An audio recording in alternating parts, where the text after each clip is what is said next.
There is a sad truth and reality that comes with college football that doesn't really come with other sports. You don't get it in the NFL, NBA, slightly Major League Baseball. You don't get it in the NHL, professional golf, tennis, whatever the case may be.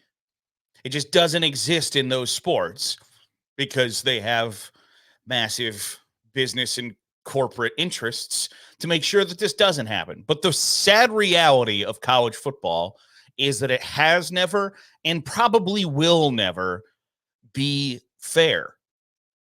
And that's just the way it is. And you can either deal with that fact or you can't. And I think most people can deal with that fact as long as they don't have to specifically confront it all that often. The problem with that reality is that NIL has made it a reality and brought it to the forefront that some schools are just better off than others. That's all there is to it. Some schools have better facilities, better uniforms, better whatever the case may be because of money. Everybody wants it. Some have it. Some have enough. Some have too much.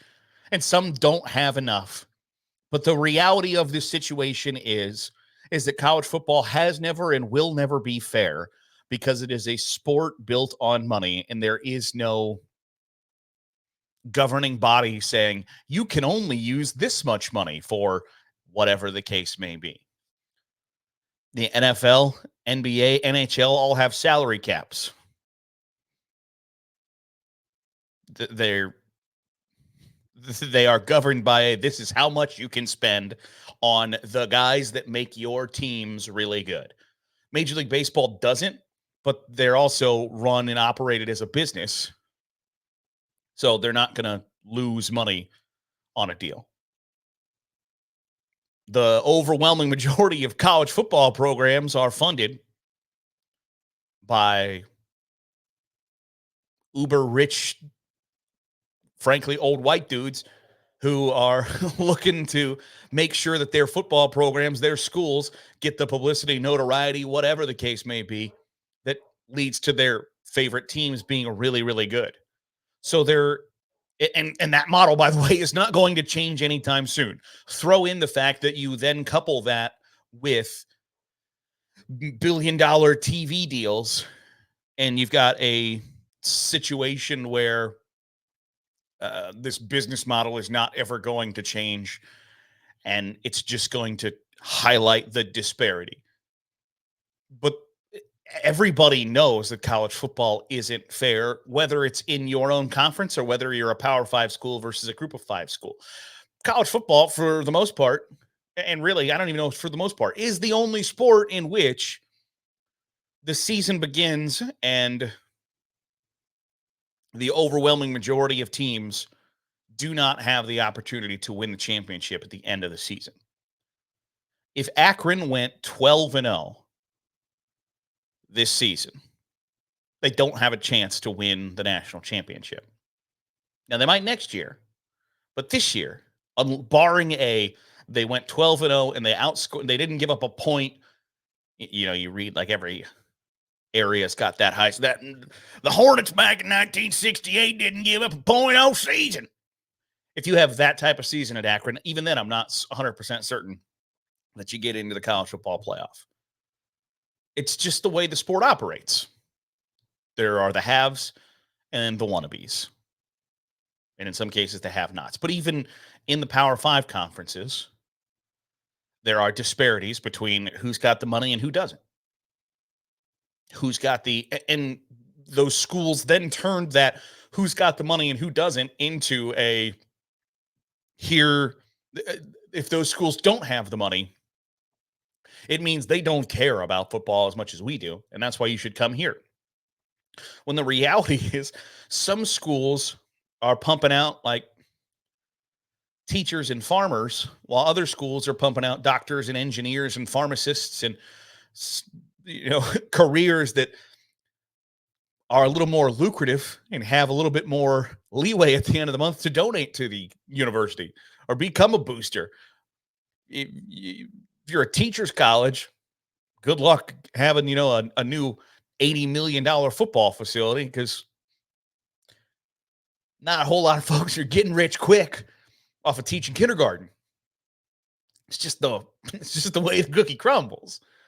But the schools that put their resources into being a really good engineering school and a really good finance school and a really good medical school, eventually they come back around, a really good tech school. Like, oh, hey, we got some donations coming in. All right. That's just how it works. And so when Mark Stoops, the head coach at the University of Kentucky, and this is kind of the crux of the entire topic today, is during his radio show, they got their asses kicked by Georgia on Saturday. And it's just one of the, Kentucky's not one of those. I talked about it last week when they beat Florida. Kentucky's not supposed to be one of those programs that beats Florida and Tennessee and Georgia in the SEC East. Just, that's not where they're slotted in the hierarchy. And they got beat by Georgia. And this seems like a weird time to ask for NIL money, donations, etc. But Stoops said fans have the right, basically, to complain that Kentucky got their brains beat in. And he said, I just encourage him to donate more, because that's what those dudes are doing. I can promise you, Georgia, they bought some pretty good players. You're allowed to these days. We could use some help. That's what they look like when you have 85 of them. I encourage anybody who is disgruntled to pony up some more. End quote. After getting your ass kicked is a hell of a time to ask for NIL donations. That's quite the interesting strategy there from Mark Stoops. But one, I don't know if there's a great time to ask for donations for NIL, because I also think too, it's kind of not great to, like, I don't make enough money to donate it to make sure my favorite football team stays good. Okay. Like, I'm interested. I watch it every Saturday, love it, consumes a ridiculous portion of my life that it shouldn't.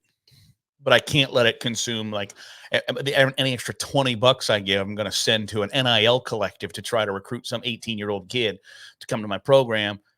That's where I'm going to draw the line. And I think that's where a lot of people draw the line. So this idea of, like, you can bitch as long as you're donating is like, well, wait a second. But I don't know that there's a great time to ask for NIL money. I don't know that if the idea of, like, if they had beaten Georgia, to ask for money at that time, like, makes sense to me in theory. If people are excited, you want to reward the program, whatever.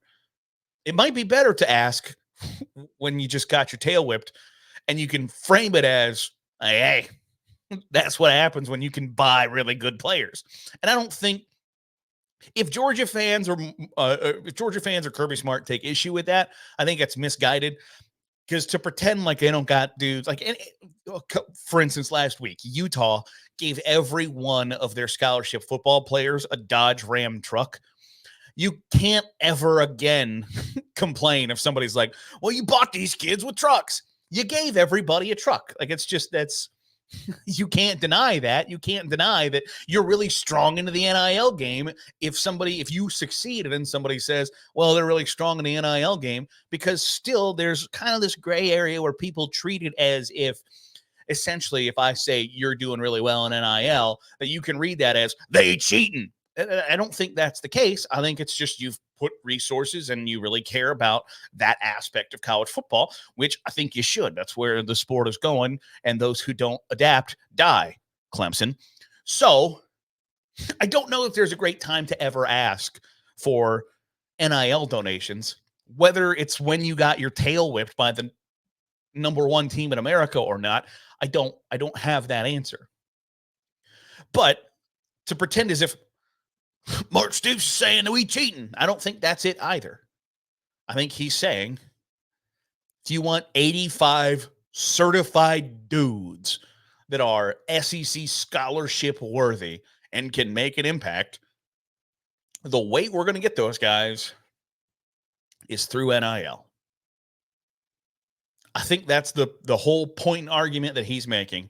And I also think that there's a discussion to be had, and maybe this discussion is tomorrow, of what certifiable and realistic expectations are at certain programs. Because if he were to leave Kentucky, I think they would drop back down dramatically, which shows you the job that he's doing. So you can be angry about the fact that you got your tail whipped and then your head coach is saying, we got our asses kicked because we don't have as much NIL money. Could it come across as sour grapes? Sure. But the reality is the sport has never and will never be fair. And that's just something you've got to deal with. And that goes into your expectations. Can Kentucky compete with Georgia on the football field in a lot of different aspects? No, not really. So sometimes just getting your brains bashed in has to be good enough. And the occasional win over somebody that should beat you, in theory, has to matter and has to be good enough too. But the sport will never be fair from a strictly money perspective. There are going to be programs that have more of it, programs that want more of it, and programs that are never going to have enough of it. That's just the way it is. And if you can't deal with that, then maybe this sport ain't for you because you're used to the parody of professional sports. But I think this is one of those things that makes college football fun and unique because it really highlights the underdog story. There's not underdog stories in professional sports, at least from a team aspect. Everybody in the NFL is playing under the same rules, and it's basically whether you're incompetent enough or not to your success level. In college football, what makes those fun storylines is the programs like Duke earlier this year or Louisville this past weekend beating up on Notre Dame, that you got no business being in that situation because the resources are just so drastically different. And I happen to like those stories. I happen to like the drama that unfolds with seeing David take down Goliath when he has no business doing so. That's the fun of it for me, and I hope that's the fun of it for you too. This has been today's episode of the Daily Huddle here on Saturday Glory. Thanks for making us a part of your day, however it is, wherever it is you're doing so. We certainly appreciate it. If you are watching on YouTube, hit the subscribe button. Make sure you're getting all of the content from us here at Saturday Glory. If you're listening on the podcast, drop a 5-star review. It goes a really long way in helping out the channel and getting us in front of more college football fans. Back at it tomorrow here on the Daily Huddle, Saturday Glory.